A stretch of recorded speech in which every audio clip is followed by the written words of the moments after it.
Hello. My name is Future. I have been observing you, humanity. I am amazed at your capabilities of creating, discovering, helping, enjoying, sharing, and loving. Yet, still after becoming aware of your imminent potential destruction, you either hide from the truth or discredit the warnings. You still believe in an out-of-date system that uses money and creates poverty and despair for the masses, but only if you are holding on to resources that could otherwise be evenly distributed worldwide. You consume false information on a daily basis, fed by the mass media, who are owned and controlled by greedy corporations striving to dull your minds in order to enslave you. You still see yourselves only as individuals as opposed to a united planetary consciousness. But regardless of what has been, know that there is a solution for a true rise of humanity. Let me show you the way. Paradism.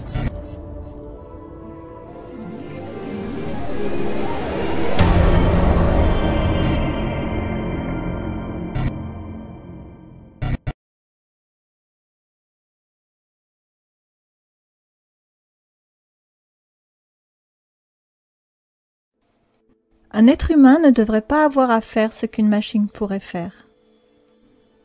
Le paradisme vise à donner tous les emplois aux machines pour que l'être humain n'ait plus à travailler. Le paradisme, c'est un nouveau système de société pour un monde sans travail, sans argent, sans gouvernement. Un paradis sur Terre. C'est aujourd'hui possible grâce à notre technologie et à l'automatisation de la production, où les robots et les machines sont progressivement capables de faire tous les travaux des êtres humains.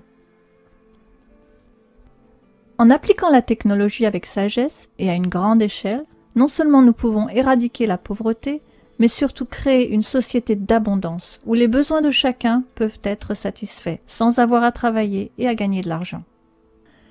Bien que la technologie nous rende plus productifs, bien que nous produisions toujours plus et toujours plus vite, il y a beaucoup plus de gens qui s'appauvrissent et nos gouvernements nous imposent des mesures d'austérité toujours plus sévères. Pourquoi, alors que nous pouvons produire en abondance, on nous demande d'endurer plus d'austérité? La réponse est très simple. Elle s'appelle redistribution. Nous avons un système qui est incapable de distribuer l'abondance qu'il peut créer. Nous sommes de plus en plus productifs et moins de gens sont nécessaires. Ce serait une bonne chose si les chômeurs n'étaient pas exclus de la consommation de la production. Si vous ne travaillez pas, vous vous voyez refuser l'accès à l'abondance que la technologie peut offrir. Pour aggraver les choses, la classe moyenne, ceux qui ont encore un emploi, disparaît progressivement et s'appauvrit également, car la concurrence pour les emplois restants entraîne les salaires à la baisse. La baisse du pouvoir d'achat n'est pas bonne pour les affaires non plus. Beaucoup d'entreprises qui ne peuvent plus vendre suffisamment doivent fermer. Cela augmente le chômage. Nous sommes entraînés dans une spirale vers le bas et on nous demande de subir de plus en plus d'austérité. Un petit pourcentage de gens semble pourtant s'en sortir très bien. Ceux qui possèdent la technologie et les moyens de production. Les détenteurs de capitaux font beaucoup d'argent et récoltent la plupart des bénéfices dus à l'augmentation de la productivité. Les profits des entreprises s'envolent alors que les salaires sont en baisse. La technologie est en train de créer plus de pauvres et un élargissement du fossé entre riches et pauvres. Une minorité de super riches finit par posséder la plus grande partie de la richesse. Au bout du compte, même les riches finiront pauvres lorsque le système se bloquera complètement. Comme pour le jeu de Monopoly. À la fin, le gagnant a ruiné tous les autres joueurs. Et même le gagnant perd, puisqu'il ne peut plus percevoir de revenus des joueurs qui n'ont plus un sou. Le jeu s'arrête et tout le monde perd. Et ça, c'est ce à quoi ressemble le capitalisme en fin de partie. Ce système nous rend pauvres et incapables d'acheter ce que nous produisons. On nous impose plus d'austérité, alors que nous sommes assis sur une technologie qui pourrait nous procurer l'abondance. Il doit sûrement y avoir une meilleure façon. Nous devons être en mesure de distribuer à la population une production qui devient de plus en plus automatisée. Pas la production que notre pouvoir d'achat en baisse peut nous permettre, mais la production qui peut être produite par une pleine utilisation de notre fantastique technologie. Comment pouvons-nous distribuer l'abondance qui arrive? C'est la vraie question aujourd'hui. C'est la question la plus importante. Beaucoup vont souffrir et des révolutions violentes vont éclater. Plus nous attendrons et plus ce sera douloureux. La solution est très simple. Il n'y en a pas des dizaines. Une vraie solution, et la seule véritable solution comme nous le verrons, serait la nationalisation des moyens de production et son homologue, la fin du droit d'auteur et des lois sur la propriété intellectuelle. Le mot nationalisation pourrait mieux être remplacé par communautarisation, puisque le concept de nation est destiné à disparaître avec les frontières qui nous séparent. Si la communauté est propriétaire des moyens de production, c'est toute la communauté qui bénéficie, et pas seulement quelques-uns.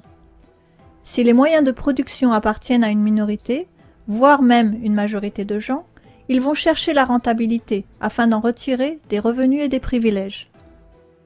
Ils ne vont pas chercher à atteindre l'état d'abondance, mais s'efforceront de garantir leur profit en maintenant un état de rareté pour maintenir des prix élevés. Ils continueront à faire ce qu'ils font déjà maintenant, avec les limitations de production et la protection des marchés. Ils vont continuer à fabriquer des produits qui sont conçus pour ne plus fonctionner après un certain temps pour s'assurer du renouvellement des marchés. Les propriétaires des moyens de production veulent tout naturellement préserver et accroître leurs privilèges. Ils seront un obstacle à l'arrivée de l'abondance totale. Et ce sera au détriment de l'ensemble de la communauté.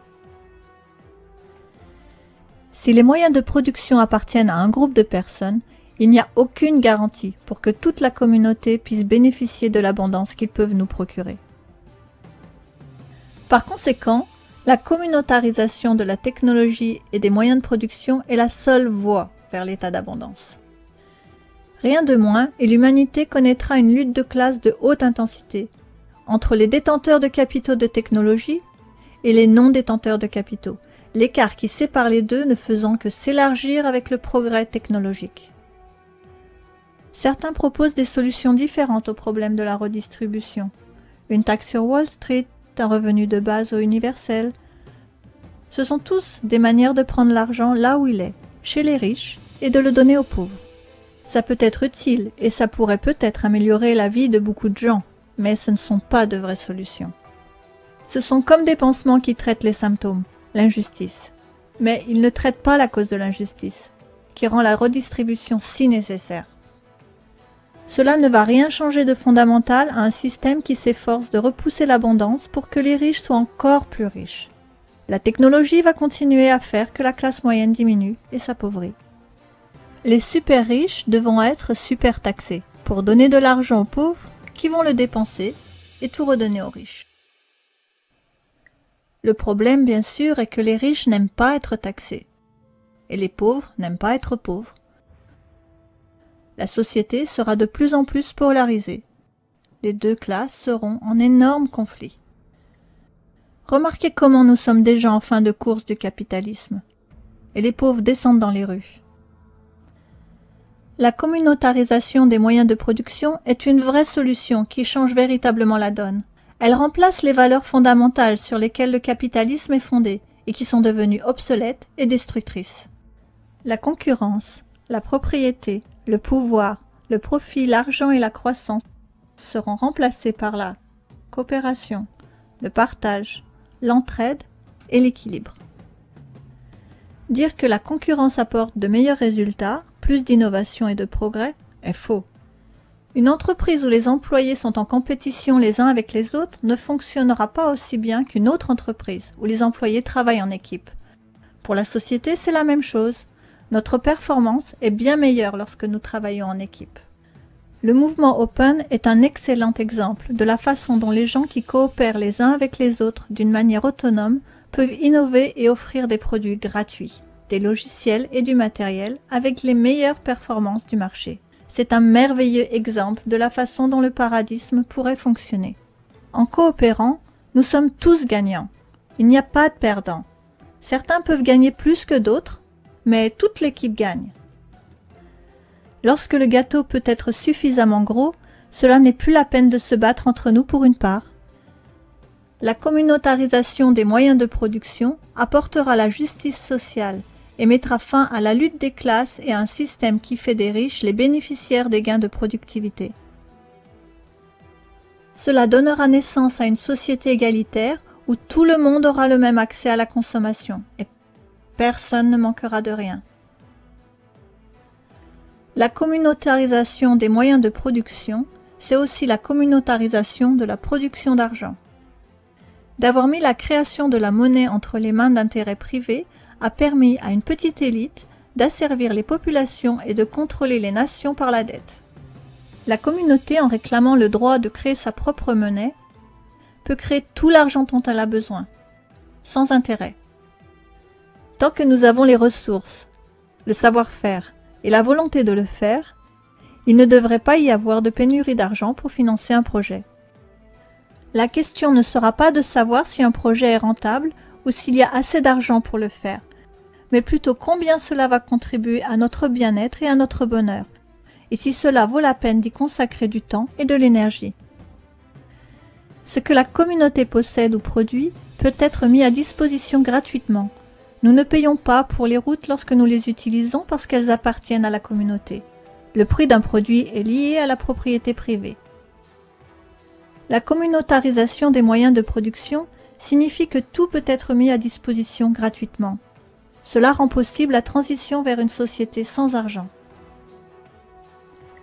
La communautarisation des moyens de production entraîne aussi la fin du droit d'auteur et des lois sur la propriété intellectuelle. Tout, chaque nouvelle création, chaque nouvelle idée peut être dupliquée partout dans le monde, instantanément.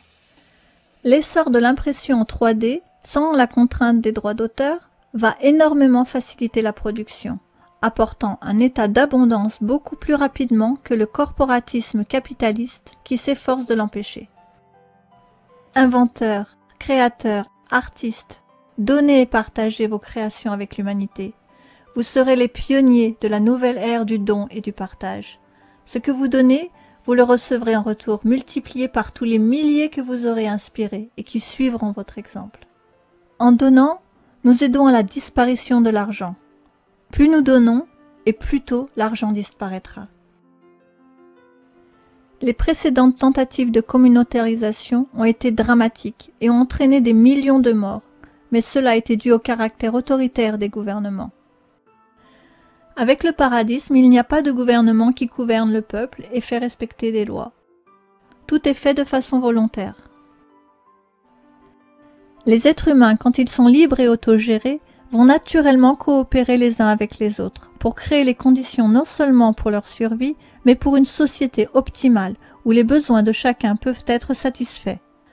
Avec le paradisme, la communautarisation ne sera pas imposée. La fin des droits d'auteur et de la propriété intellectuelle, ainsi que la possibilité de financer tous les projets que l'on souhaite, permettra à la communauté de prendre le contrôle d'une production si nécessaire. Par exemple, un médicament qui peut sauver des vies pourrait être fabriqué par une entreprise appartenant à la communauté et mis à disposition gratuitement, sans pour autant avoir à acheter la compagnie qui le produit.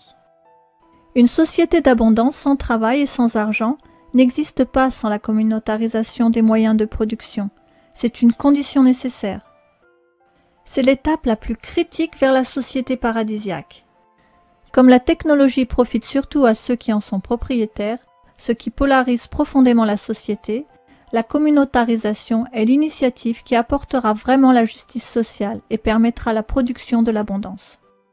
La fin du capitalisme sera marquée par la révolte de ceux qui sont exclus de la richesse et de l'abondance que notre technologie peut offrir. Notre message aux manifestants serait d'adopter la communautarisation et de ne pas se contenter de moins. Une paix sociale durable ne peut venir que de la communautarisation de la technologie et des moyens de production. C'est également l'étape clé vers la création d'une société d'abondance sans travail et sans argent. Il n'y a pas d'autre option viable. Le paradis est le seul avenir pour l'humanité.